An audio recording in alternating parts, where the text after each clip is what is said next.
I should have called the cops the first time she sent me a photo of myself, standing in line at the grocery store. I hadn't seen her anywhere that day.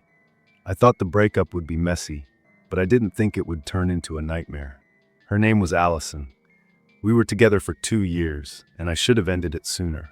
I thought she was just insecure. But what she became after I left her was something else entirely. At first, Allison was great. Funny, artistic, a little edgy in a way I found intriguing. She had this mysterious vibe that drew me in. But over time, she changed. She became possessive, controlling. I couldn't go anywhere without her blowing up my phone. If I didn't respond within 5 minutes, she'd accuse me of cheating. Once, she went off because I said thank you to a waitress with a smile. Still, I didn't think she was dangerous. At worst, I thought she was just damaged, insecure. But I was wrong. The day I finally broke things off, she cried for hours in my apartment. I stayed calm, tried to be gentle. I explained that we weren't good for each other anymore.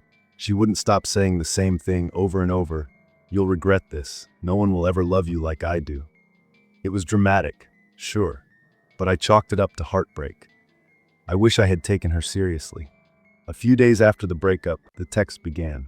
At first, they were harmless. I miss you, just thinking about us.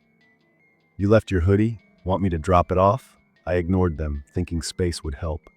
But the tone changed quickly. I saw you like that girl's photo. So fast? Wow.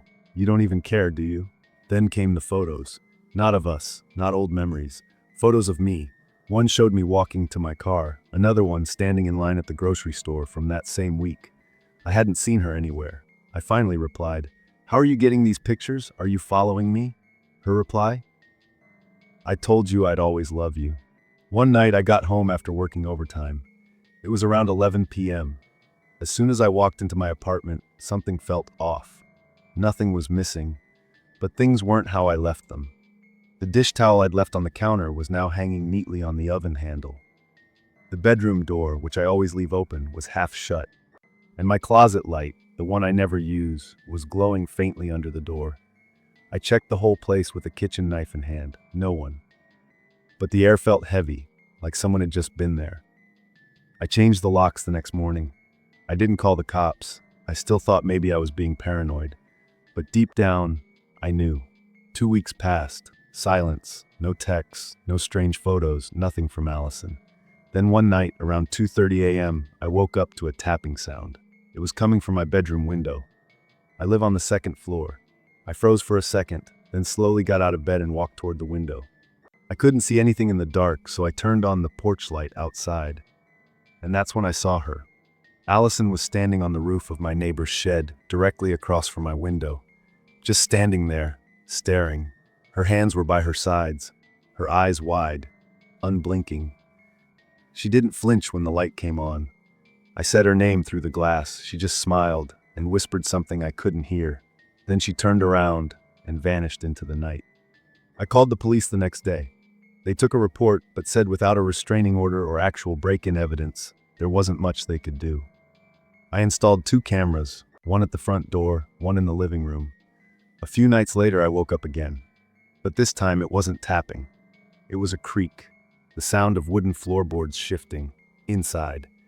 I grabbed a baseball bat, opened the bedroom door quietly, and there she was, Allison. She was standing in the hallway, wearing my hoodie. Her hair was soaked, her eyes red, bloodshot. She was breathing heavy, like she'd been crying or running. She looked right at me and whispered, "You're not sleeping well. I can help." I slammed the door and locked it, dialed 911 on speaker. She didn't leave. She started pounding on the door, screaming, "We're meant to be together, Eric. You're mine." Cops arrived 12 minutes later. They found her in the kitchen, sitting on the floor, humming, rocking back and forth. She had a copy of my apartment key. I still don't know how she got it. A restraining order was filed. She was placed on probation, ordered to attend therapy. And for a while, she vanished. I moved across town, changed my number, blocked everything, told my landlord to never give out my name or unit to anyone. For the first time in months, I started to breathe again, sleep, work. Then, one night last summer, I was heading home from a late shift. It was around 12:15 a.m., pouring rain. As I turned into my apartment complex, I saw someone sitting on the curb near the dumpster.